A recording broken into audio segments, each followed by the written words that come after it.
This is the last day of the life I imagined for myself. I woke up 2 minutes before my alarm went off, like usual. 5:58, and bing, eyes wide open, ready to greet the day. I've never had a hard time waking up in the morning. Never used the snooze button, either, not once in my life. Sobriety helps. I don't drink. Discipline helps, too. I was born with spades of discipline. I'm practically overflowing with it, which is why I think I've never had that much trouble with anything in my life. Not motherhood, nor marriage, nor building a business, nor serving him. All of it appeared to me as a series of tasks to be accomplished each day at the right time in the correct chronological order. I know it's not that easy for other people, but it really is for me. That's why all those strangers liked me so much. That and the money. The money definitely helped, too. It was wintertime, January. A cold front had just blown through the pass. By my bedroom window, the radiator was puffing hot air. The sky outside was deep as death black, and would be for another few hours. Our farm was nestled in the rolling divots between two mountain ranges in Idaho, which meant we didn't see the sun until 9 or so in the winter months. We were located 5 miles down a long, winding gravel country road. Not even airplanes flew overhead. In the darkness, I listened to the distant mooing of Sassafras, our beloved dairy cow. I could tell by the pitch and register of her moans that my husband, Caleb, was milking her. Right on time. The man was good. My husband was not disciplined before he met me. He was the youngest of 5 boys, the runt of the litter of an American dynasty.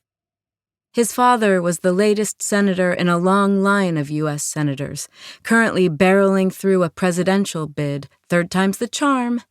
His mother was a homemaker who had spent most of her life drowning in Chardonnay. Together, through a near-fatal combination of paternal neglect and maternal sympathy, they had raised Caleb to be soft and spoiled and sweet. But the only thing more valuable than a person with God-given traits is a person who's willing to learn. And my husband, that man, had been willing to learn. And who was I? A flawless Christian woman. The manic, pixie American dream girl of this nation's deepest, darkest fantasies.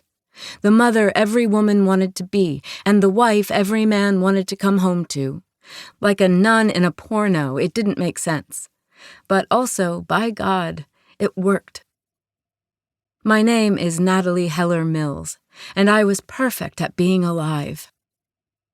In the silences between Sassafras's near-human groans of pleasure, sometimes I joked online that my husband had a bovine mistress, haha. I could just hear the distant chicken coop chatter, that meditative bark, bark, bark, bark, bark that served as the white noise machine of our farm. I loved our chickens. They were as domesticated as dogs, as harmless as toddlers. Sometimes I went out to the coop just to sit with them. I liked to stroke their silky necks, let them peck softly at the feed in my cupped palms. We'd be killing them soon. In the darkness, my mouth watered. I'd been yearning lately for fresh bone broth. Once you've made it from scratch, the store-bought kind tastes rancid. Through the open crack of my bedroom door, there was a spilling of little boy laughter. The children were down the hall, having breakfast. I closed my eyes, felt the rhythms of my house like a heartbeat. Nanny Louise, a godsend for our family, was at the stove making pancakes. Producer Shannon, my right arm, was by the kitchen sink, getting the video equipment prepared for a long day of work. Stetson and Samuel, my darling young men, were sitting at the table, shoving and pulling one another in equally groggy measure. Clementine, my eldest, the girl who made me a mother, was at the head of the table, ignoring her brothers, reading a book. Nanny Amy, our second in command, was moving through the far corners of the house, waking up each of the littles, kissing sleepy eyelids, tugging my 2 toddlers gently forward into the day. She would bring one to the kitchen, hand her over to Nanny Louise, and go back to get the other. To keep listening to this audiobook for free, Click the link in the description. It will take you to a free Audible trial where you can listen to this and many other books for free for 30 days.